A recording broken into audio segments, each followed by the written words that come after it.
Alam niyo ba, may mga tanong si customer na nakakainis. Yung parang tanong na parang hindi pinag-isipan, ganon, parang grrr, ganon. Wala lang, naisip ko lang. Kasi parang every time na itatanong nila yun, parang insulting, tapos nakaka-imbier talaga. Like ganito, pabili nga ng yelo, yung matigas.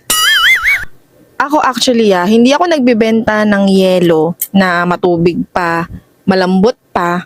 Ibinibenta ko talaga yung yelo ng matigas. Pero every time na bibili sila, yung matigas yung pabili nga ako ng Red Horse, yung malamig.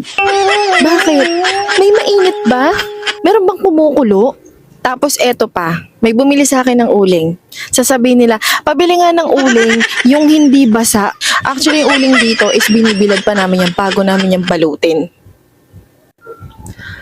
Tapos may bibili pa ng soft drinks. Pabili nga ng RC, yung pinakamalamig sa buong mundo. Hello, talaga namang malamig, pero wala yung malamig na malamig na malamig. Baka hindi mo na yun mainom, day. Meron din yung chicharon. Pabili nga ng chicharon, yung malutong. Ako kasi talaga nagbebenta ako hindi makunat. Dahil alam ko magagalit si Tomer. Tapos sa mga dilata. Bibili sila ng mga dilata. Tatanungin nila, anong lasa yan? Masarap ba yan? Galit pa yan sila pag hindi mo nasabi kung anong lasa.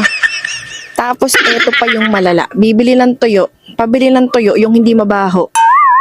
May ganun ba? Talaga namang may ano yung tuyo